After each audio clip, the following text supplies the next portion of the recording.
Before I commence and introduce our panellists this morning, introduce myself, Patrick Brocky from ANZ. As you may know, ANZ has quite a large presence in the Pacific. We have 2,300 staff, and the reason I'm up here is because of that, not because of my own role in the bank, but we have a passion for the Pacific, whether it be helping the RSE workers coming to New Zealand, agriculture, or as we're talking about in this session, renewable energy. Certainly one of our passions also. It was also great to hear this morning the European Union Commissioner talk about some of the things that the agencies are doing to help the Pacific in renewable energy, and I was particularly taken by the offer of 20 million euros in partnership with the private sector to facilitate renewable energy projects in the Pacific, and Adam may talk a little bit more about that too. So without further ado, I'm going to introduce our panellists. We have with us this morning from my right, Robert Matthews, who's the Chief Executive Officer of Tonga Power Limited. We have Tili Tumalea Lefano, who is the General Manager of the Electric Power Corporation based in Samoa. Paul Bailey, who's a Permanent Secretary, Infrastructure, hope I've got this right, Paul, Department of Energy in the Ministry of Infrastructure and Transport. Paul's recently taken up that role from a role previously in New Zealand with a consultancy business that he managed. Muriel Watt, Head Energy Policy and PV, ITP Renewables Australia, and then finally Adam Bruin, who's with the European Investment Bank based in their Sydney office. The format this morning is each of the panellists will give an overview or a brief discussion to you on the topic of renewable energy and involvement of private sector. Some of the panellists have presentations, and some will just be talking to you from their seat. So without further ado, we're going to do this logically. Robert's first up, and I look forward to subsequent to that we will have a Q&A session, and look forward to receiving your questions and having a broader discussion at that point. Thank you, Robert. Thank you. Thank you all. I'm just going to elaborate a bit more on what our Deputy Prime Minister spoke about this morning regarding IPPs and the attracting private investment through basically through the IPP mechanism. So Tonga Power is very active in this space at the moment, and I've got a very open presentation here which I hope will encourage lots of discussion as we move forward. Just going to make this thing work. I just thought I'd start with a typical structure on what an independent power producer might look like. These are the building blocks. It can vary in many different forms, but typically we have shareholders, we have the PPA project company, and then we have the off-taker, which in our case is Tonga Power. Typically it's the utility. A lot of elements come into this. We have lenders, we have EPC contractors. The government plays a role. Perhaps it may play a role in respect to guarantees in one form or another. There were permits, environmental approvals, and O&M contractors and so on. So there are many other subsets of this, but essentially these are the building blocks around a typical IPP structure. So I guess where we are, and I suspect many of the Pacific Islands sit at the moment, here is in Model 1. Tonga Power is a monopoly. It's a vertically integrated utility.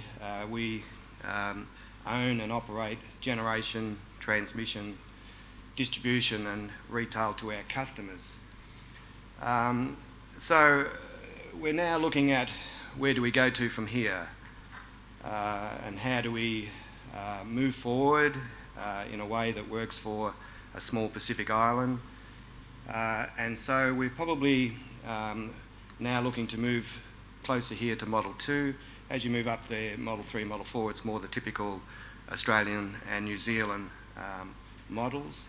So the next step for us is to look at introducing IPPs and creating some competition around generation. There is still a long way to go before we move away from being a monopoly of kind, but that's the next step in the evolution. So there's some questions that we have to ask at this point, some institutional questions, and the most obvious, and the Deputy Prime Minister touched on that this morning, just how much of our generation do we outsource or do we sell off? This is a very big question. Do we bundle it all up and sell all of our generation to meet 50% renewable energy, or do we start by bringing in IPPs on a smaller scale and maybe even Tonga Power, building some of these projects in the future with the assistance of donor funding, which is a real possibility. And obviously, does the regulatory environment suit private investment? In the case of Tonga, I think we have a very good regulatory environment. So for us, the answer to that is probably yes. And is the political and legal environment, is that robust and stable? And again, for Tonga Power, I would like to leave a very strong message to investors here and potential IPPs that we have a very stable political and legal environment. So with IPPs, of course, comes lots of documentation. So it's not a stroll in the park by any means. These are really just the high-level documents that are needed. Typically, implementation agreements, for land rights and etc. Land rights in Tonga, as with other Pacific Islands, are complex. You can't just buy land; you have to lease it. You have to rely largely on the utility or government to help facilitate that. Of course, there's the power purchase agreement. That in itself is a complex document. It takes a lot of legal effort and negotiations to get the terms of that document right, that is suitable for both the IPP and the takeoff operator. Operation and maintenance agreements need to be put in place. Engineering procurement contracts need to be established. Licences, permitting, environmental approvals, financing agreements, intercredit agreements and insurance agreements. They're just really some of the many documents that need to be implemented. So in our case, most of the discussions we've had with many of the IPPs, and there are many that we're in discussion with right now, start with an MOU that basically spells out the rules around what it is that we contemplate getting into, and then we progressively work through these agreements. We are already well advanced with at least one IPP with these documents. So we have lots of challenges, political, policy, regulatory and institutional. The legislative framework for foreign investment, what's the taxation regime look like? Property rights, even contract law, which varies considerably in Tonga, for example, compared to Australia and New Zealand.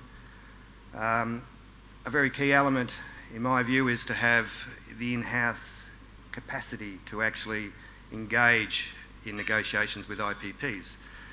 It really requires, in our case, Tonga Power, the utility, to play a facilitating role to try and de-risk the project, to make it as easy as possible to allow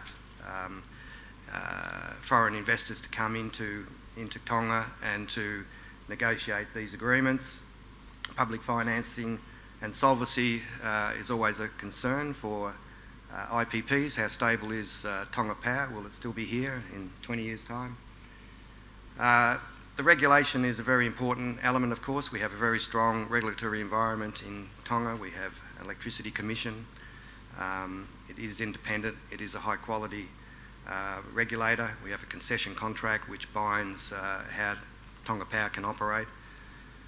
And we have to have clear published and transparent approval processes. So, permitting, licensing,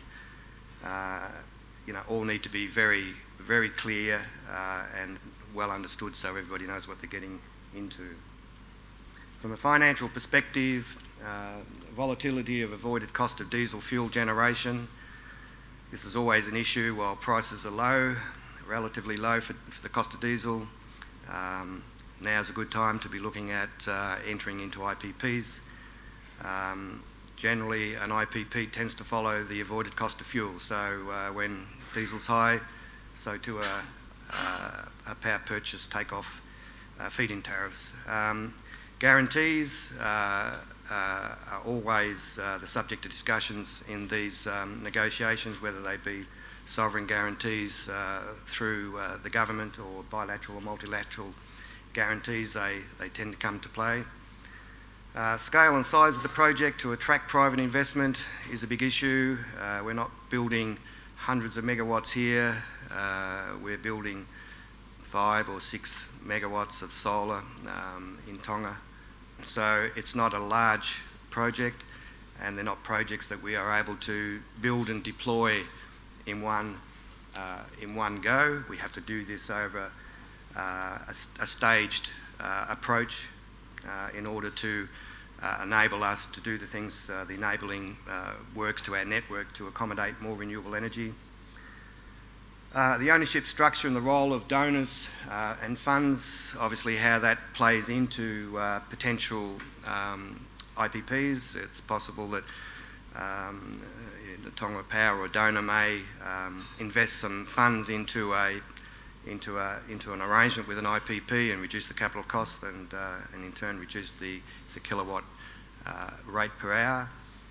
It's possible that the utility may use funds to build some of these projects itself, or it may use these funds to help the enabling requirements of the network to help introduce more renewable energy in the form of IPPs. And of course we have to maintain our financial capacity in a changing business environment, so that in itself is always a challenge to make sure we remain strong and profitable. In terms of selecting players is always an issue and can be quite controversial. Just exactly how do we do that? Do we go to an open bidding arrangement, or do we do it through market testing? Development partners always want to see an open bidding process. Sometimes that makes sense. Certainly for EPC contractors, open bidding makes sense, and for the OEM, for the technology provider, that can also make sense. Perhaps for smaller projects involving an IPP, when you ask them to come and compete for such small projects, sometimes that's not very attractive, so that may not necessarily work. Either way, whether we go to open bidding or whether we just do it through market testing, there is an enormous amount of documentation required, an enormous amount of negotiations. Lots of projects get to this stage where they're close to being finalised but never actually get to financial close. So it's not an easy task bringing an IPP to a conclusion. Transparency of avoided costs is important. Investors want to know what are our costs, what are they trying to offset, what's our cost of generation, so we have to be transparent about that, and we are anyway. Our concession contract under the EC requires us to be transparent in that regards. I put this in here a little bit controversial because there will be EPCs here that are either IPPs or wish to be IPPs, but there is a long way from being an EPC to being an IPP. There are plenty of players around the world that are EPCs and moved into the IPP space, and there are plenty of technology providers that are also moved into the IPP space. Not so many around here in this region, but plenty of interest from EPCs that would like to step up to the plate and play a role as an IPP. But it is a different beast. It's a 20-25 year commitment. It's not just build a project, hand over the keys and walk away. So having some proven capacity, not just to build a project and even fund a project, but actually to be here in the long term to deliver the energy over a 20 or 25 year period. And of course, from a utility perspective, all this renewable energy creates a need for strong in-house technical and engineering capabilities. Tonga Power has been involved in building these projects before under development partners with New Zealand and with Japan and other development partners. So we are fortunate that we have some knowledge and experience in being able to undertake the engineering and the construction aspects of these projects. So very broad and very open. Thank you for your time, and I'm not sure whether we take questions now or at the end of the... Okay, thank you very much.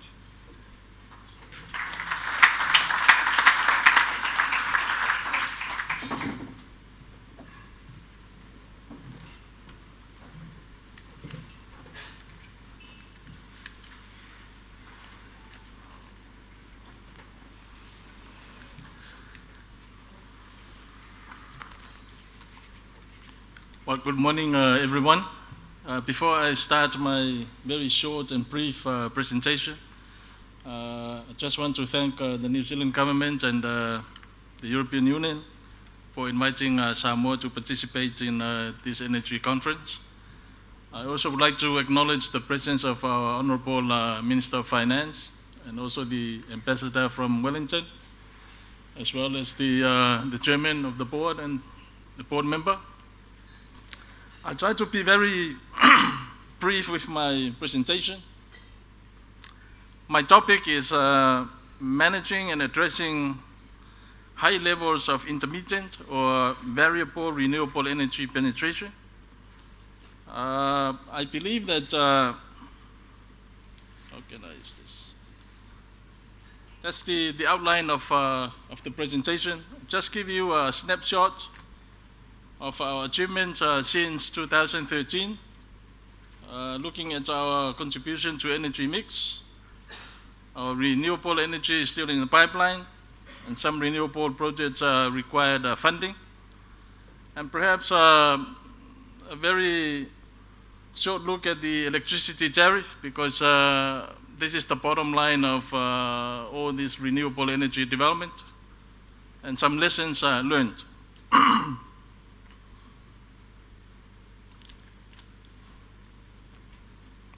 Samoa, I believe, is leading the Pacific Islands in the development of renewable energy, especially the intermittent or variable. Perhaps in the medium term, from 1 megawatt upwards. It was interesting to hear other Pacific Islanders in the morning session that they are very small. But in the case of Samoa, we have the two main islands, the Upolu and the Savaii. So we achieved about 13 megawatts of installed capacity from renewable energy since 2013 Energy Summit in Auckland. And this is a huge achievement, and it comes with challenges. It is 55 to 60% of our maximum noon demand, which completely exceeds the rule of thumb of penetration of renewable energy to the grid without storage of 20%. So in the case of Samoa, we managed to reach 55 to 60% during the work days. But during the weekends, Saturdays and Sundays, as well as public holidays, where the demand is very low, and that is the worst case scenario. We can have 100% during the weekend. So how we are dealing with these problems and challenges? The way we are addressing the issue at the moment is we are trying our very best to get away from storage. Because once you talk about storage, the price will immediately go up. So we have our SCADA system in place, and with the electronic governing systems of our diesel generators as well as our hydro, we managed to control this to a limit. But there is an urgent need at the moment to invest in short-term storage and smart systems for us to fully realize the benefits and also for the smooth coordination of renewable energy penetration to the grid. Unfortunately, when we look at the energy mix, we are still far away from achieving our goal of 100% renewable. But nevertheless, with all the independent, the power purchase agreements that we already committed to, if they can all deliver, we are pretty sure that we are near to our target.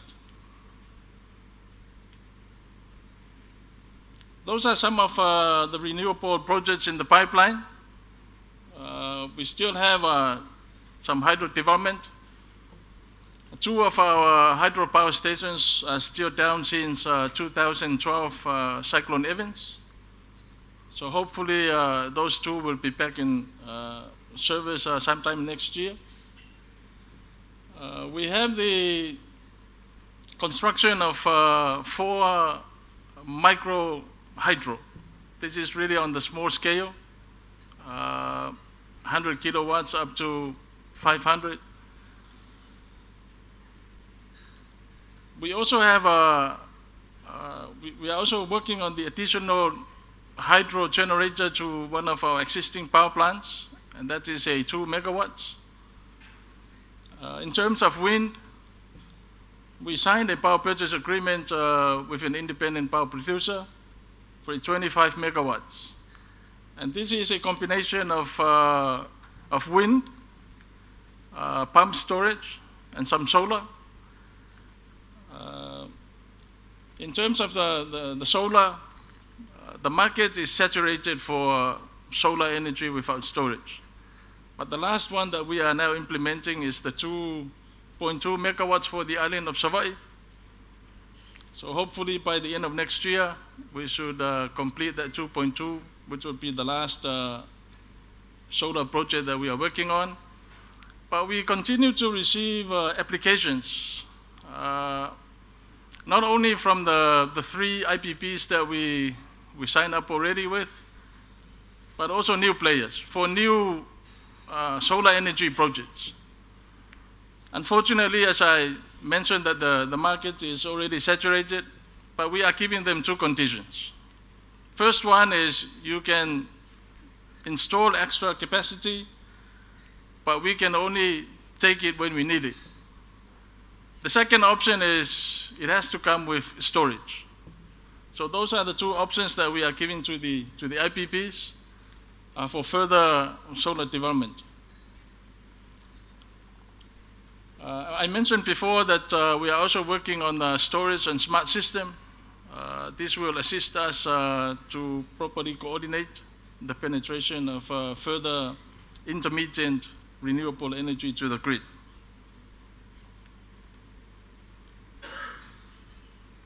I'll just give you a quick snapshot of our tariff. Way back in 2015, when we first have our 3-year tariff review, that is in blue. The current tariff from May this month, you can have the comparison, and we are proposing a very huge drop in the tariff effective from the 1st of July this year. And this is due to many factors. The first one is, as you all aware, that the price of fossil fuel is dropping very, very much, and that is also reflecting on the tariff. The second one is our renewable energy development, and the third one is the efficiency of all the projects that we are working on. And interesting to note that with the huge drop in the tariff, about 60 or about 80% of our total consumers are benefiting from this huge drop in the tariff in the next month. Some of the lessons we learned, the risk of fuel price, as I have just mentioned. If the fuel price continued to drop, what would happen to the development of renewable energy, especially the ones we committed to already? The incentive government can offer, this is also very important because it will also contribute to the tariff or the price of electricity. The donors very lengthy approval process, and this is something that we also need to look into for improvement. Negotiation of reasonable feed-in tariff and currency. This is one of the main issues facing negotiations with IPP, because IPP also like to address all the risk, and we have the Power UT on the other end trying to negotiate a better price for the consumers.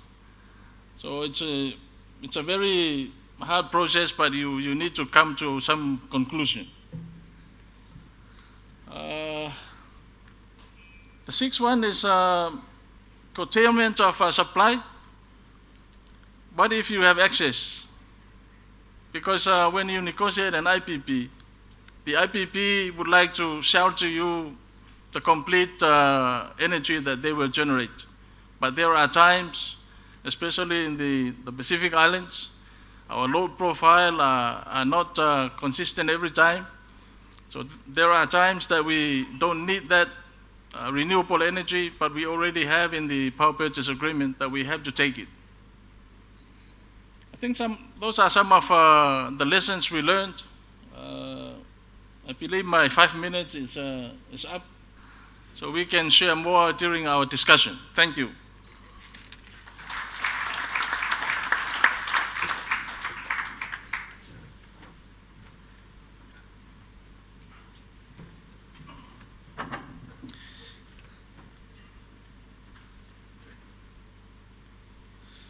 Bulavat Naka, and good morning.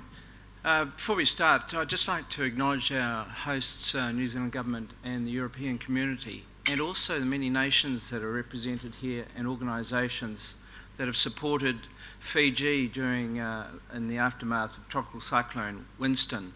The response across the Pacific and across the globe has been overwhelming. Just put that Tropical Cyclone Winston in perspective. The economy of Fiji is about 9 billion, and the cost of the cyclone is about 2 billion. 40,000 homes destroyed, and nearly half of the 760 schools in Fiji have been damaged. So it gives you an idea of the scale of destruction that we're dealing with. Just in terms of how we set up, and the government's budget last year was about 3 billion.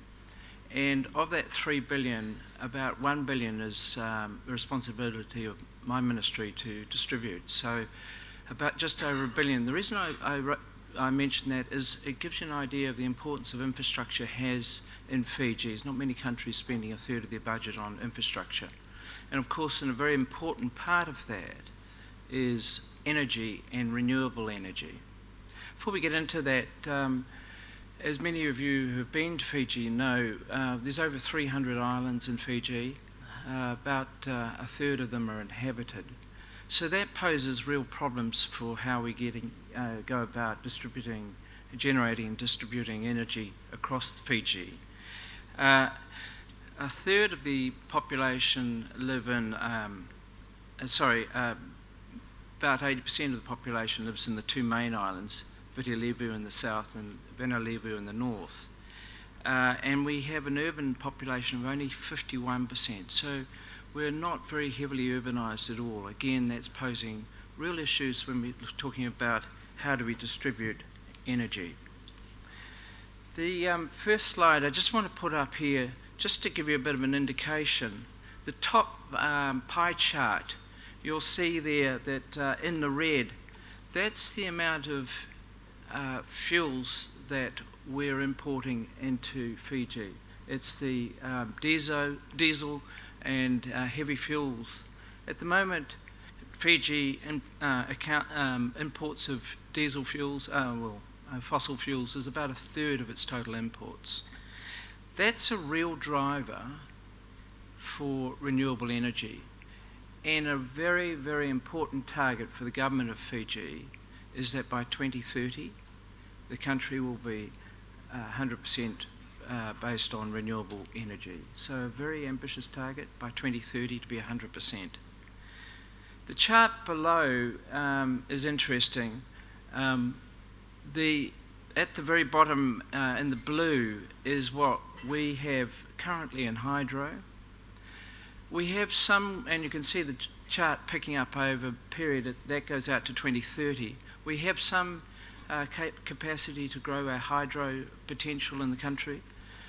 But what we've seen in the last 2 years is our hydro capacity has been severely affected by changing weather patterns, climate change. And so there are some issues about increasing the scope of hydro. Above that is in the yellow is the solar power that's connected to the grid. So we have the major grid is operated in Fiji by a very well-run and profitable electricity authority, Fiji Electricity Authority, which is a Crown-owned statutory authority. And so they have responsibility of managing two grids, principally on both of the large islands. And that's the increasing growth in yellow, as you can see in the chart, where we hope to put more and more grid-based energy into the network, usually through IPPs and the like. The next bar above it is in blue, and that represents both solar standalone and also geothermal. I'll come back onto geothermal opportunities shortly, but the solar standalone, within my ministry, this year we'll spend about 20 million on rolling out solar panels and hybrid systems just in the ministry. So it gives you an idea of how important this part of the energy equation is in trying to reach 100% renewable targets. The bit in green is the biomass, and there are some significant opportunities in biomass in Fiji. We are, at this stage, FEA, the Fiji Electricity Authority, has signed 3 IPPs, both with government-owned organisations, the Fijian Sugar Corporation and Tropic Wood. The 2 main ones, one of which is not operating at the moment due to plant problems. But there is significant amount of biomass opportunities. We have a large 12 meg biomass plant being built by the Koreans at Singatoka. It's halfway between Nandi and Suva, and they have plans to build a further 4 in total, 12 megawatt plants each. So a lot of that is actually around fast-growing trees, which Fiji is particularly suited for both for pellet and for renewable energy supply. We also have under construction not only the Nabo Green Energy, the one at Sigatoga, but we have in Kadavu mini-grid systems operating, and we also have some small mini-grids operating in the islands, particularly in Lau and Beka. So we are continuing to roll out what we see as the opportunities to increase the renewable energy supply across the country, particularly on the islands. The challenges to the grid-based renewables are interesting and not peculiar to Fiji. I think it's probably relevant for most Pacific islands. We have these 2 main islands highlighted on the charts. First, in the bottom island, Viti Levu, is the FEA's network, major network, goes across the country, and highlighted in black. We also, so in Viti Levu, we have installed capacity of about 273 megawatts, but demand currently sits around about 150 megawatts. Levu, the island to the right and to the north, has installed capacity of just under 20 megs, about 18.3. And Ovalau, which is the small island off Viti Levu, is, I'll just point that out for those that haven't been there, just down here. There's also a small installed capacity operated by FEA. However, if we've got a currently installed capacity of about 143 renewable-based megawatt capacity, if we're to reach our target of 100% renewable-based energy by 2030, that means we need to install about another 150 megs. So that's the challenge to us. We estimate that's going to require an annual investment of about US $50 million a year, whether that comes from government, but more particularly what we're targeting is from the private sector. So this is a very, very important step and recognition, and I'll talk a bit about how the policy, National Energy Plan, addresses that. Not only are we dealing with solar, but geothermal and possibly wind as potential game changers. We have some of those underway or being investigated. Just this next slide, the study area, geothermal, I just want to talk a bit about that. Again, if I just point to the top here in Levu, up in around here, where it's highlighted in red is where the geothermal opportunities exist. I have to note, though, these are quite high risk and with these exploratory activities.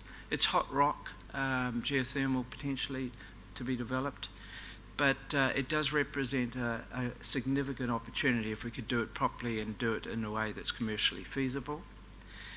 Of course, the challenges to that are securing financing and adopting enabling legislation and policy and the appropriate regulatory frameworks to encourage that investment to come into Fiji, and hopefully some of you might do that. One of the opportunities is, as demand grows, is certainly we're looking at some point, I think, interconnection between the two major islands. Obviously that would be via an undersea cable of some sort, but this would only be justifiable if perhaps another 50 to 100 megs have been developed on the Levu to the island up onto the right to make it worthwhile to bring power across into Viti Levu where the demand is at the moment. The image to the left, or your right, your left, is obviously the sort of stuff that we're doing with homes, roof-mounted PV installation. Just to give you an idea of cost, it's about 3,000 Fijian dollars to install one of these solar panels onto a home. One will do a home, or two if it's a large home, a large number of people. But that translates into a levelised production cost of about Fijian 25 cents a kilowatt. The issues that we've got with a commercial entity such as FEA, no different to Tonga, is that they're there in charge to make a profit, is that they will only offer about 15 cents a kilowatt for buyback. That's for variable generation such as solar. So this is really a little bit too low to generate a lot of commercial interest. That's the reason why my ministry is spending such a lot of money in rolling these programs, solar program out. Challenges to the off-grid, again, this is primarily the responsibility of the ministry, but not exclusively. We work FEA and we fund them to do specific activities. But the little dots in yellow represent major solar home systems. At the moment, we have about 5,000 these spread across the country, and we have plans to roll out about another 3,200 this calendar year, to give you an idea of the intent that's behind that. 82% of the rural population, or a bit over, have access to electricity, so we're really working hard to give them something. And of course, having access to, at least in the initial term, solar with, and we're using dry storage battery technology, has a huge other benefits. Not only does it enable them to cook, because a lot of homes are still using firewood, but it enables people to boil water, which has a health impact. Children can study at night, which has an educational impact. So we see this very much in terms of a whole of government requirement, not just about providing energy and light. It's a much more deeper argument and debate. We also maintain, the ministry maintains about 500 gensets across the islands, and this is our focus now, is to replace these gensets. We had 45 of them destroyed during Tropical Cyclone Winston, so we're currently repairing them. But what we are looking to do is to convert those gensets into hybrid systems. It costs $20 million US. So that will significantly reduce our reliance on diesel. We also operate 8 biofuel mills. We actually had 9, but one of them was destroyed in Winston, so I pulled that back in. But we've got 8 operating. True to say, those biofuel mills haven't met the targets around commercial targets, that is. But it's been very interesting for us to see what the capability is for the local people to generate the biomass, to generate those plants. And as much as anything, it's a community employment project as well as serving a very important energy requirement. But what I think one of the challenges that we have, and I'm very new into the ministry, is looking at how do we develop a coordinated national plan and comprehensive assessment of how we provide energy, particularly into the islands where a national network won't get to, and doing that on the least cost basis. So that's something we're working on now.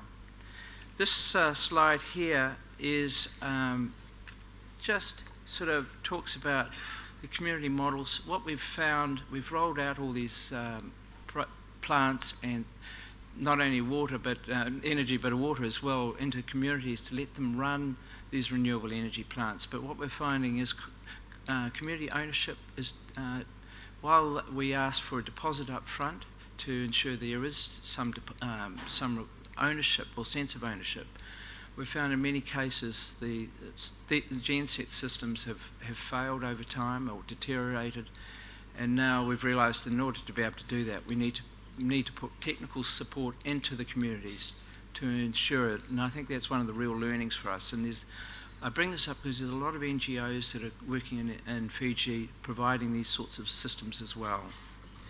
Our collection rates, because we charge a minimal tariff, but our collection rates are extremely poor, particularly after Winston, where nobody's got any money.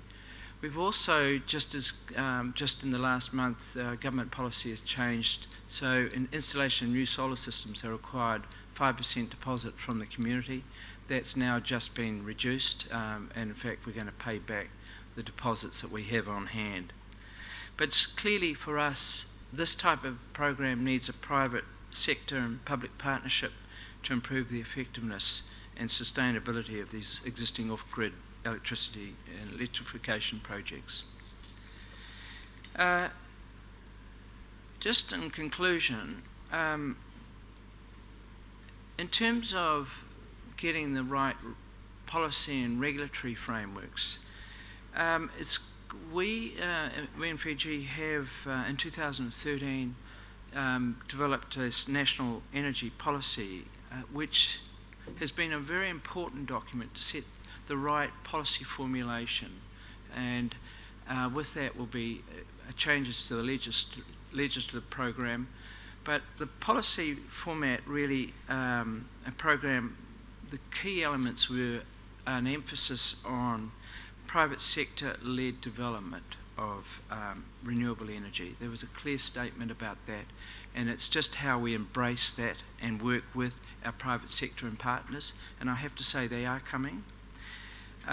particularly we want to look at how we can better utilise waste, MSW as well as sewage and sludge, and obviously the biomass opportunities.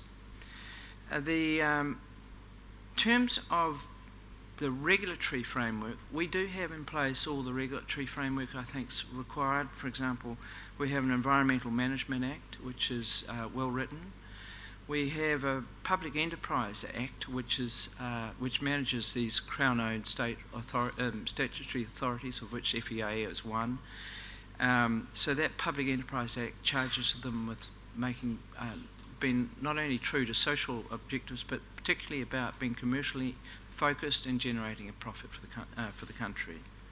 We have a Commerce Act, and under that Commerce Act was established the Commerce Commission, which has one of its jobs is setting the electricity tariffs, currently set at 32 cents for residential and about 42 cents a kilowatt hour for commercial. And interestingly, for the Pacific, Fiji also has a public-private partnership act written in 2016, so very early on. And indeed, one of the successes of that PPP Act is indeed in the service contract that my ministry has with shipping contractors providing shipping services to some of the outer islands in Fiji. So I bring that up because it illustrates that the government is interested in public-private partnerships. In terms of the attraction of how do we attract business, Investment Fiji has the responsibility of attracting businesses, and there's a number of things on offer. They include the usual things like removal of customs duty levies on a number of on renewable energy projects. VAT, value added tax, is still required, but as of the 1st of January this year, that has been reduced from 15% to 9%, so there's an immediate saving. New companies coming in can enjoy the benefits of accelerated depreciation rates on the investment. And on offer is tax holidays up to 10 years for new biofuel plants, and 5-year tax-free holidays for renewable energy and cogen plants. So, and concessionary loans, and these are particularly from ADB and World Bank and now the GCF, for example. So all of those we're looking to harness and bring in to attract people. But certainly the challenges for us is to establish a transparent process for procurement of new large-scale capacity from the IPPs. The second one is we need to further develop and refine our net metering arrangement or variable feed-in tariffs. And as I say, we've got a CSA or FEA is very commercially focused, but our tariff rates that are on offer are not commercially attractive to new investments. So that's something we have to work on how to do that. Development of a national electrification master plan, showing how we can reach all of the non-electrified areas of Fiji at the least cost solutions. And finally, establishing a framework for encouraging sustainable off-grid rural electrification projects, non-government providers and both government and the public sector. So those are our challenges going forward. But I have to say, there is a lot of interest. In fact, I'm going back to Fiji tomorrow, and on Thursday I'm meeting another very large overseas concern coming to looking to buy 10,000 acres of forestry and establishing a port and a renewable energy plant, about a 12 megawatt initially plant over in Vanuatu. Part of that for us is, they're going to proposing to build a port to take the wood pellets offshore. But for us, we look at that and we say, well, look, that's an opportunity to supply renewable energy into the grid for a large part of an area where there is no grid at the moment. So this is just one of an example of a lot of interest that's coming, and we welcome you all. The government is very keen to embrace private sector, and I hope to see you there. Thank you very much.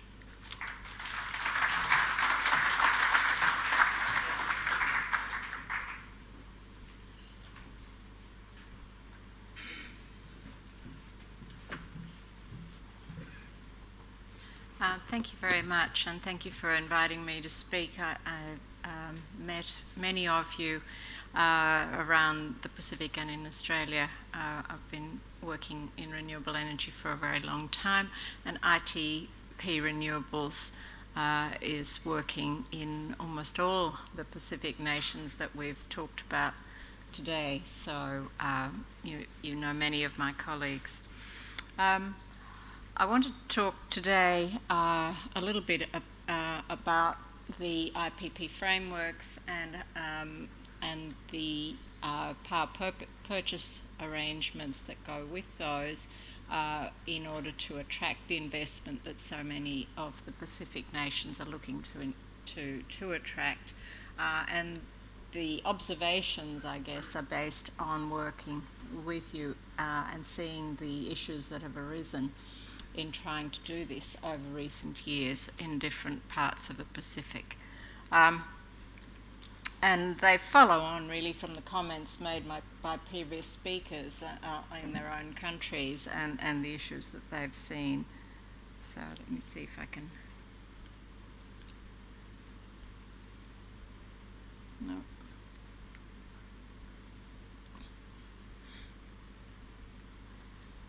Which one am I pressing? Just that one? Okay. I mostly want to emphasise the idea of having transparent processes and having them fair, and the importance of that in getting investment at a price that you can afford. And then looking at designing programs and the power purchase agreement framework. And my observation, I think, is that the more of this you have in place before you start looking for projects and looking to attract investment, the better for you, the more likely you will get the lower prices, the more likely you will get a lot of interest so that you can select projects. A lot of the things that we're seeing in the Pacific at the moment is one-off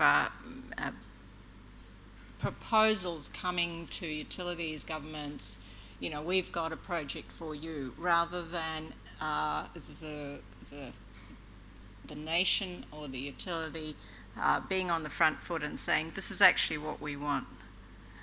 This is how we want it, this is where we want it, this is what we want it to deliver.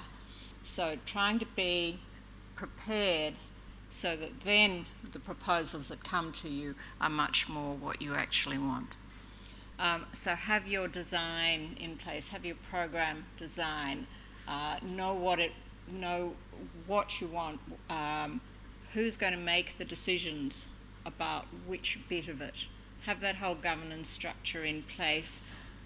Ideally have an independent regulator. Some countries do have that and some don't.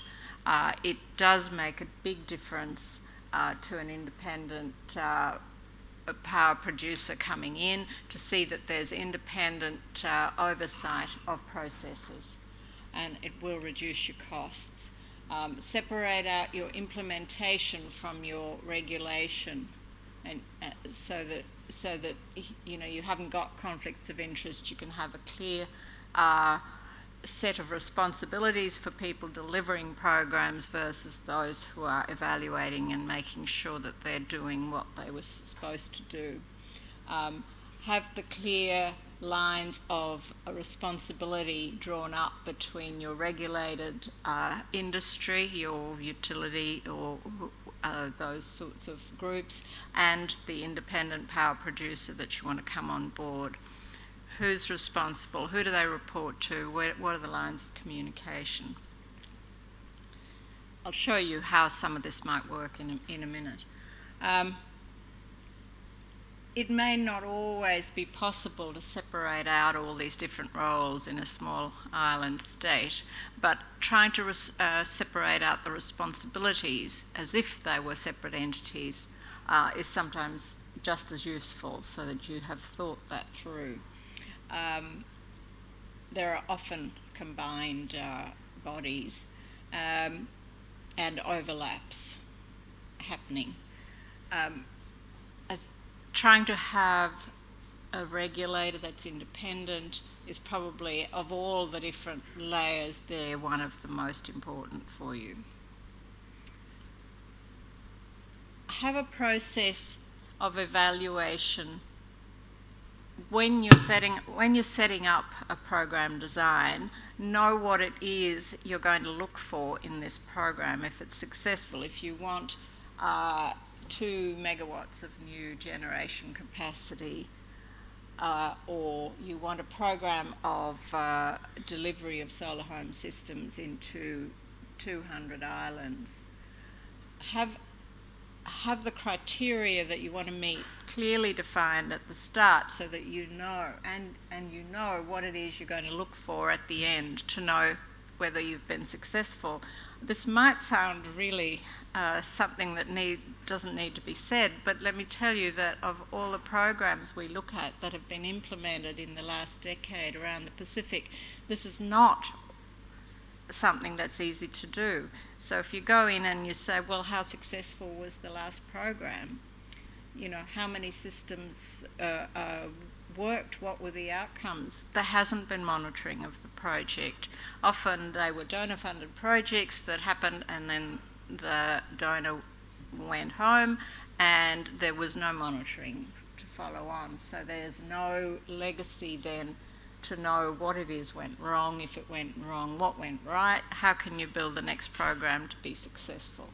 Monitor something, monitor what you want to achieve so that you know whether you achieve it or not. Assess the outcomes, make recommendations, be prepared to revise programs as you go along, as you learn from what's working and what's not working. But you can't do that unless you're measuring something. And have some criteria set right from the beginning of a program to know what it is you're going to assess, how effective the program is to deliver what your aim was. If your aim was to deliver 20% renewable energy, well, how successful were you? What is it you're measuring to make that assessment? How efficient was it in delivering the renewable energy at the least cost that you could have done? Were there other cost impacts that were unforeseen? Were the benefits equitably distributed? Was it easy to administer? This is often a really big issue. Administrative costs can be very, very high for a program that delivers a small benefit.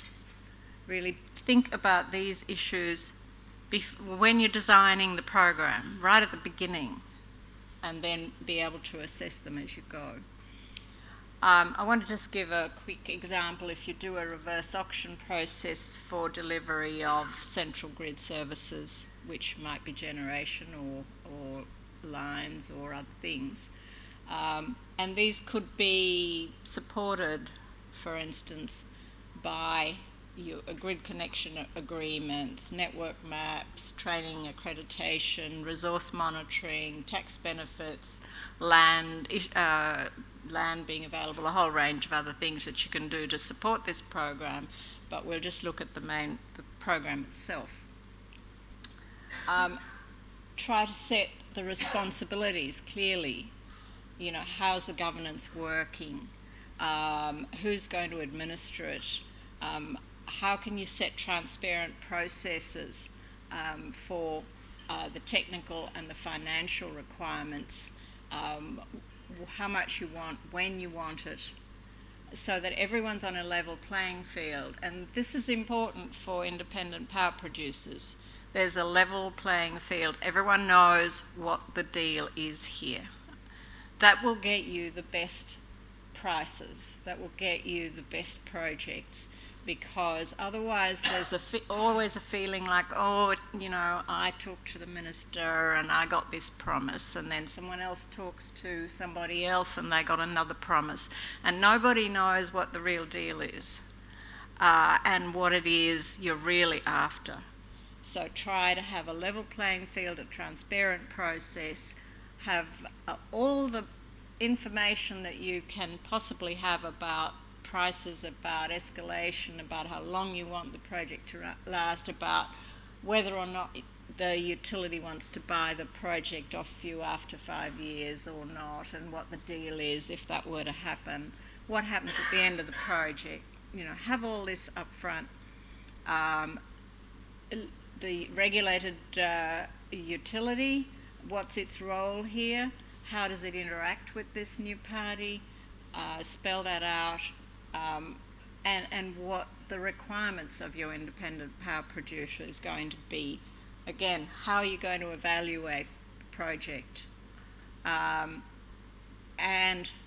lastly, but not least, have a template for a power purchase agreement written right up front, so that when someone walks in the door, even if you haven't had a formal process like a reverse auction, you have the guidelines in place for the general structure of what it is you want.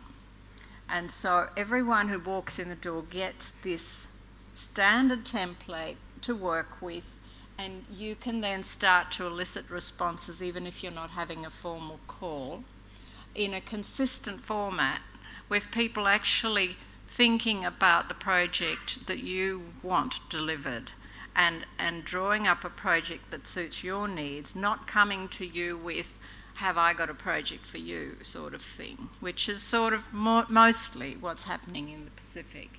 So this allows you to be proactive and to get what it is you want.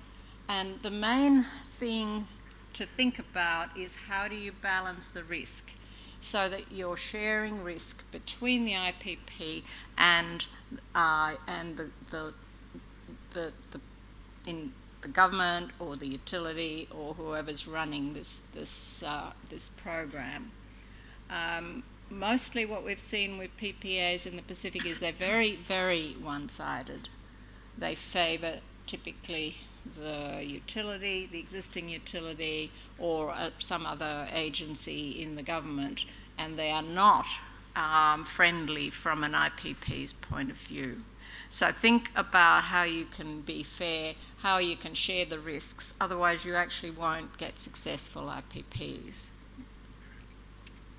One more minute. Okay, I've just put a few things that you might consider in a standard power purchase agreement template.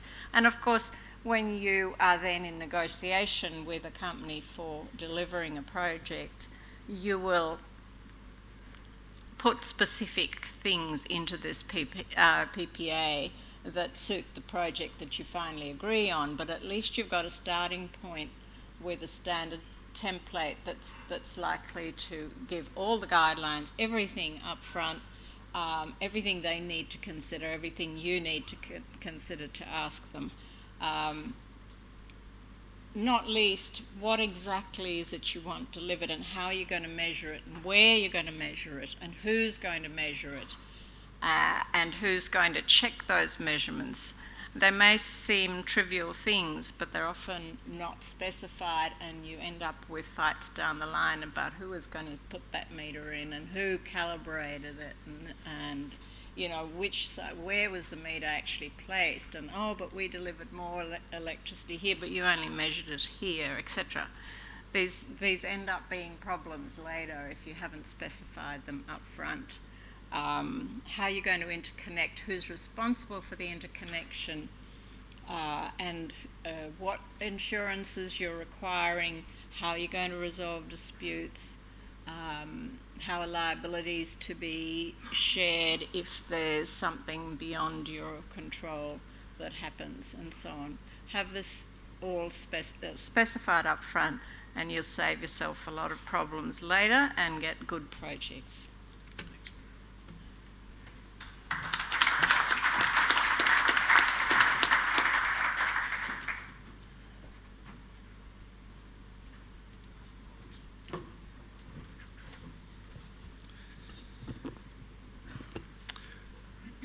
I'm Adam from the European Investment Bank. We are, for those of you who don't know us, we are a multilateral owned by the 28 member states of the European Union.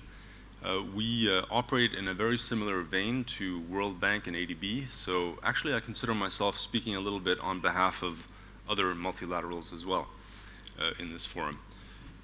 We lent last year about 100 billion US dollars equivalent in total loans, of which about 1/4 went to climate action, and a significant portion of that also to renewable energy.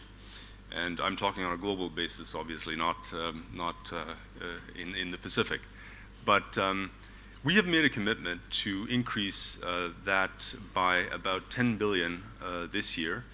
So that means an incremental increase of 10 billion US dollars equivalent in financing for climate action, renewable energy, energy efficiency.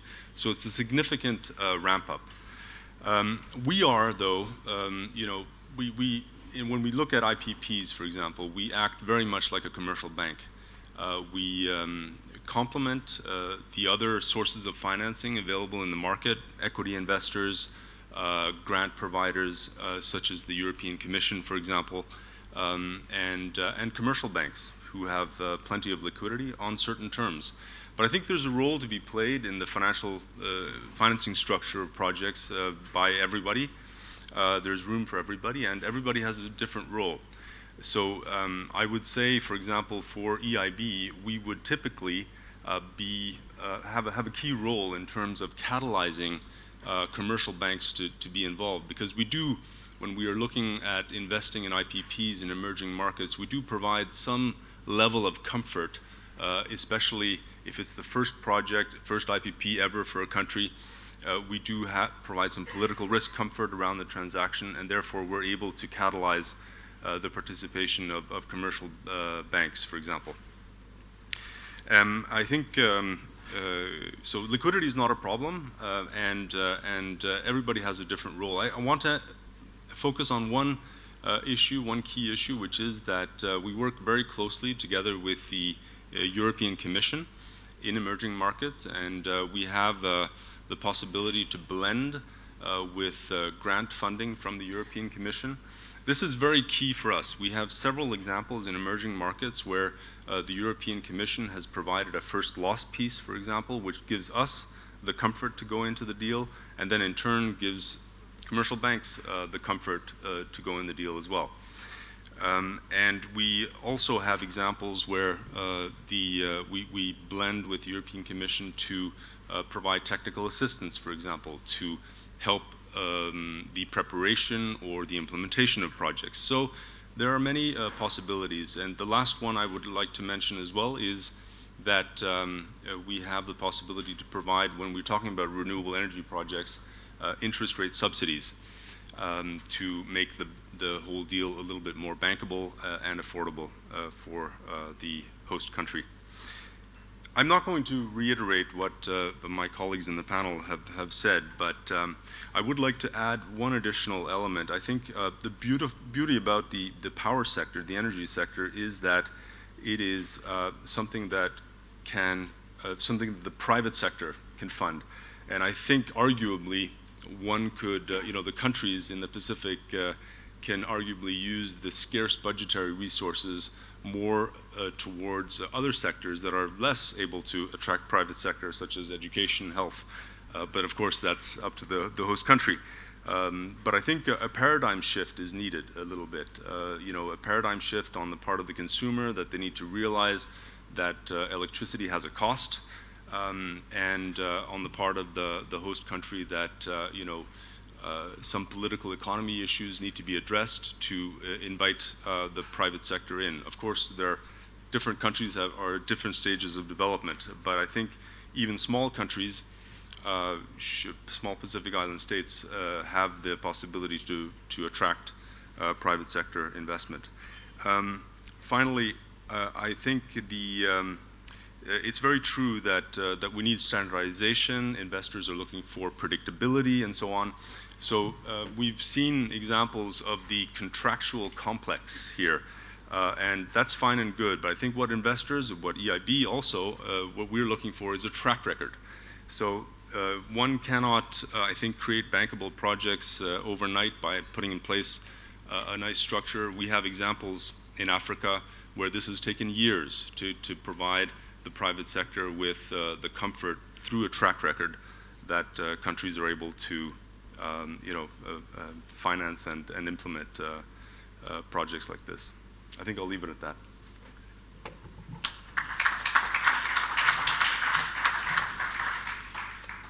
Thank you, Adam. And thanks for the ideas on the financing. I just want to reinforce what Adam said. We don't think financing is really an issue for private sector renewable projects, so Adam and I would like to take that one off the table. I can speak from the commercial bank side. But we've only got a little bit of time left for Q&A, and I apologise for that, ran over a little bit. But if we could take, I have got questions. I'd rather not use them. We have questions from the floor? I don't know if we have any mics, probably not. It's okay, I might not great. need one. Thank you. Peter Wood from Renewable Power Ventures. Firstly, thank you very much for, I think, what's been a great range of topics with respect to IPPs. I do have a development background. I think what interests me is that with smaller type projects, and that's what we're looking at here, obviously, in the Pacific Islands, I think Earl, you've painted an absolutely spot-on picture of what you need with respect to the developer and off-taker relationships. Obviously, we've heard about the structure and the amount of paperwork to go forward, and we've heard about IFI funding. Really, my question is to make IPPs work in the true sense of the word, and to give that risk-reward, or should I say the mitigation of risk wherever it needs to sit. Typically, there's a lot of commercial lending. And so without the IFIs, ideally you need longer-term debt in these projects to obviously reduce the unitised cost of electricity to begin with and have a 20, 25-year offtake.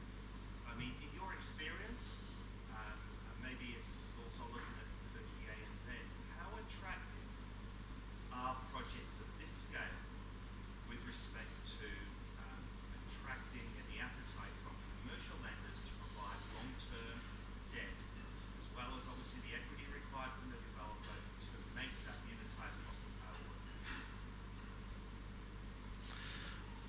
Maybe it's a question for me. I wasn't expecting a question, actually. Just trying to keep a low profile. I think it's a good question, but it's easy for me to say it. It's going to sound like marketing, but we're absolutely committed to the renewable energy sector throughout ANZ, everywhere, not just the Pacific. And we are willing to do term funding. The reality is markets only have so much tenure. So even in New Zealand, the maximum tenure in the bank market here is normally about 5 years.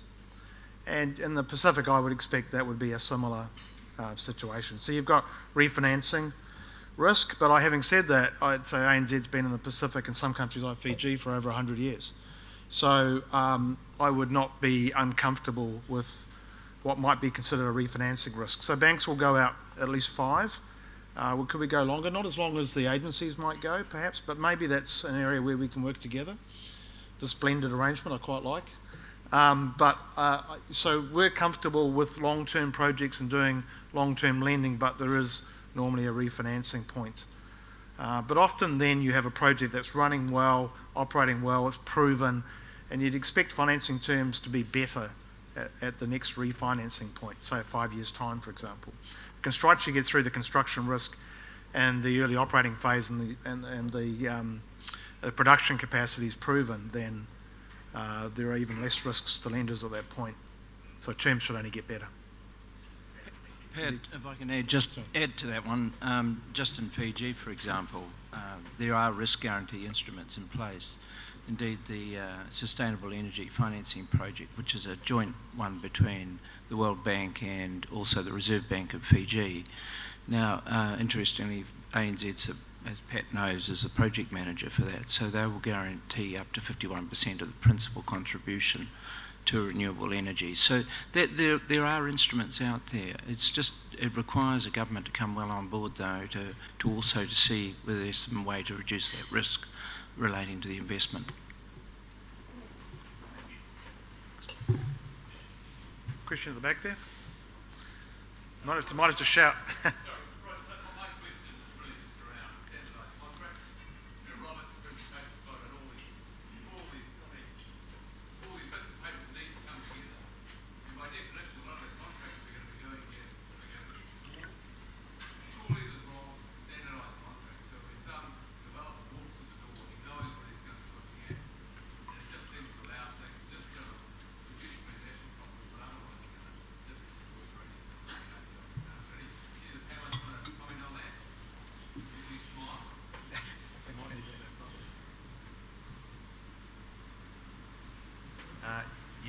Can you hear? Hello? Yes, you're right, and Muriel is correct, and in fact Tonga Power has a standardised power purchase agreement contract that we basically provide to any interested party, and that is already pre-empts, if you like, what it is that Tonga Power wants, and it spells out a lot of the rules in terms of how we move forward. Having said that, it's a template, and it has to be negotiated. The fine detail around it has to be negotiated. There's no avoiding negotiating contractual terms and conditions under any circumstances, but the template does provide guidelines, and we have those templates across many of those documents that that I demonstrated there. The point being that there are a lot of documents involved. There's a lot of environmental approvals and permitting, government, regulatory approvals. There's all sorts of contracts that need to be finalised, and often the IPP is from the other side of the world and has absolutely no clue about the state of play in Tonga, for example, or the laws of Tonga, or any of these matters. But templates are the way to go. We use them, and that does help to speed up the process. I'm just going to point out also, Roger, the number of projects, and Tilly mentioned it too in Samoa, there are lots of precedent documents. It's a case of perhaps sharing them. I know Brian Clayton has just joined us from Chapman Tripp, who's worked on all the Tina River documentation for Solomons, and a full suite of documentation. These will be international standard documentation. I know Muriel talked about some documentation is a bit biased one way. We do need a set of documentation which is international standard, which is fair, and there's no reason why that couldn't be shared. Why reinvent the wheel, which I think is your point, and that reduces costs as well. Just to add, I think all of the countries have standard IPP documentation. I know Tonga and Samoa, and we do as well in Fiji. The issue is around how do you get consistency across the Pacific region. Yeah, that's really the issue, isn't it? Sorry. Hi, this is actually for you. You mentioned that between sea level and mineral level, you're doing some work on a possible submarine cable system to transmit your power across.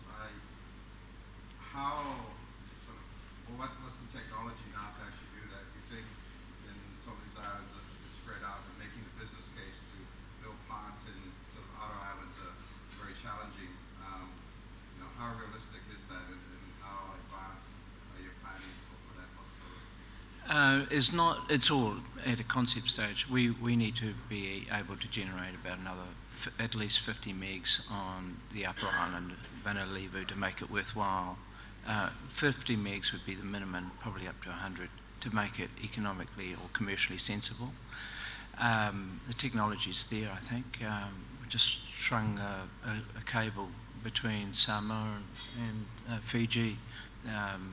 Wasn't for power, but it was for telecommunications. But so at this stage, to answer your question, still very much a concept. We need to get a commercial case together, and then we can take it to, say, an industry provider and say, how could we do that? Maybe as a PPP or something like that.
I think it's the middle one.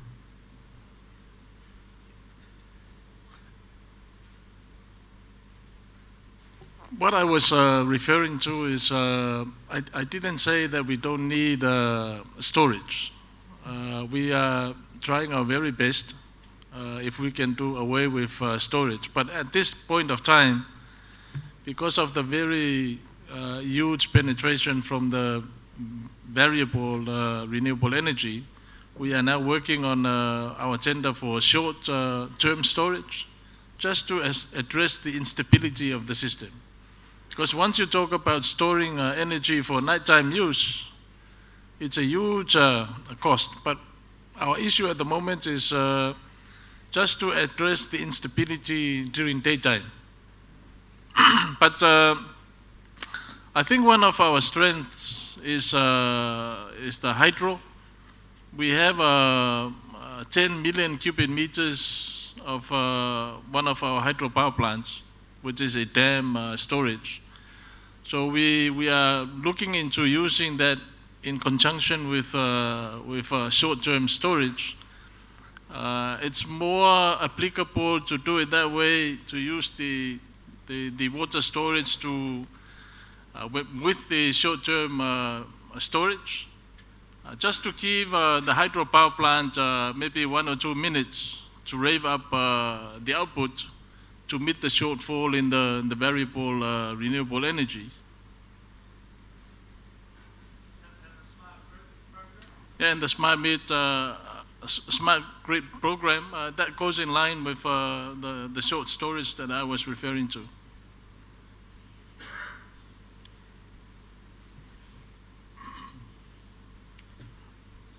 Any other questions from the floor? Oh, sorry, this one. I've got a very quick question. So it sounds like to me there's a lot of paperwork, not a lot of money, market small, load small. There's a lot of talk about IPPs going into the islands. What's the incentive? So to give you an example, we might be able to just, IPPs might just have all this turn out Canterbury, and with a 2 5 megawatt hydro station instead of going to the islands. It's far, and there's a lot of incentive there. So what is the incentive for IPPs?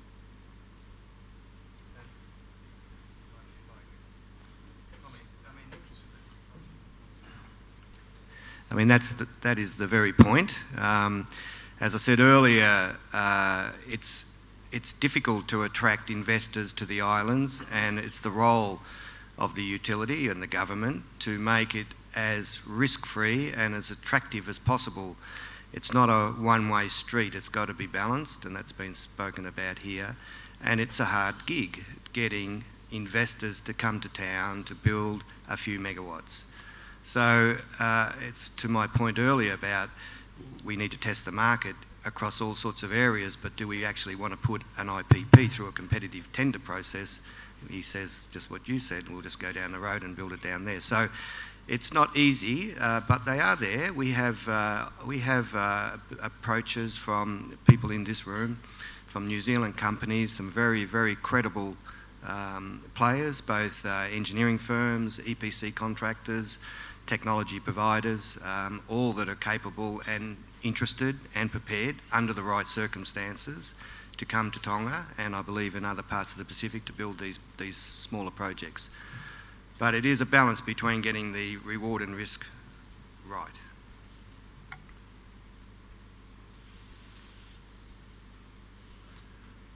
Any other questions from the floor? I might, if you just put up with me for a little bit, because I had some questions, and I think the other sessions don't appear to have finished yet. Otherwise, I thought we'd be swarmed for lunch, but we don't appear to be swarmed yet. I'm assuming we're still good to go. Mac, we can keep going for a little bit longer? One? Okay, one question. Maybe I'll just throw this up to the whole panel. To the question that's just been raised, which is a good question actually. How do we get more, bottom line, we've heard about all the challenges, but how do we get more private sector investment into the Pacific? It's really been an agency-led initiative with the utilities so far, but I think we're getting the green shoots, if you like, but I just wondered how we perhaps give it some real momentum over the next, before we met again in maybe it's 3 years' time, the next Pacific Energy Conference, how we see real change there, bearing in mind it's not just the responsibility of the Pacific countries, but also, you know, the investors to come and talk to you and find ways forward. Common documentation, as was talked about, which I'm a big believer in. Simplification, the right level of government support to ensure that the issues around taxes and land use and security are all covered. But perhaps maybe we'll start at the other end there. Adam, what are your thoughts? We'll go through the panel briefly. Yeah, I think I would just like to cite an example of there's a large European power utility that has been operating for a number of years in Vanuatu and in New Caledonia. And I think that they are going to stay there as long as they have an agreement with the government. They are, I think, providing power prices at very high power prices, but of course that reflects the operating environment and the risks that they face. But they're there for the long term in difficult markets. At least one of them is relatively difficult. And I think it shows that if you provide the right contractual structure and so on, that you know, you're able to invest for the long term in the Pacific Islands.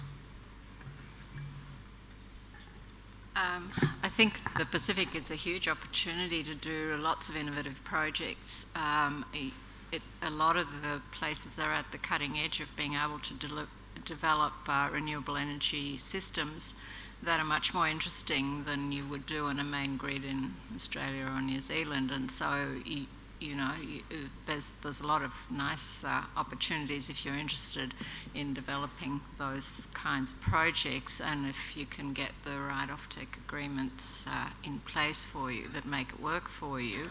But I would have thought that the sort of mini grids and island grids in the Pacific are a small section of where the world is going in terms of small-scale grid supply. There are millions of small microgrid opportunities around the world. If your business learns in the Pacific, the world's your oyster. So get interested. I think the industry is finding the opportunities quite quickly, and I say that as I'm a former investment banker, so start with commercial opportunities, see what happens. And I'm just looking around what's happening in Fiji, which is quite exciting. Not only the project that I described, which is a pretty big 10,000 acre forestry project really, with a port and a resort development tacked onto it. Very sustainable. Another one we're looking at is a biodigester waste to energy plant.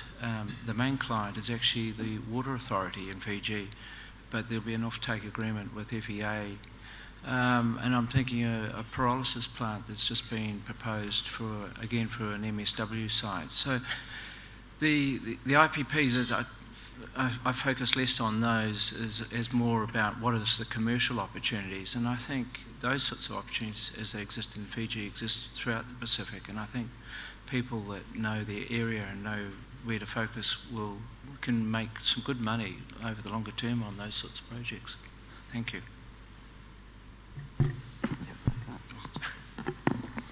Well, it is a win-win situation, and it also depends on every country what they can offer to the IPP. But the IPP should also be very transparent. The government would also like the IPP to make a reasonable return on the investment. So this is why the negotiation process is very important. It has to be very transparent in making those negotiations and see what the country can assist the IPP with. Last but not least, Robert. Least, I think the biggest opportunity is what's been previously said about blending aid funding and donor funding with the financial institution, the banks. bringing that to the table, leveraging the aid funds to bring more investment into the country. You know, this has been done elsewhere. It's fairly new in Tonga and some areas in the Pacific. But if we can come up with a model that we can use this funding not to just go build these plants. We can't get enough donor funding to go build the plants that we need in Tonga to reach our targets. So we have to bring a commercial aspect to it. So if we can do that blend of bringing donor funding together with the commercial reality, perhaps even the utility contributing, and put it together in a package in that form, I think that's the way forward, one of the ways forward. Thank you, Robert. I know we're keeping you from lunch, so if you could please join me in thanking our panellists.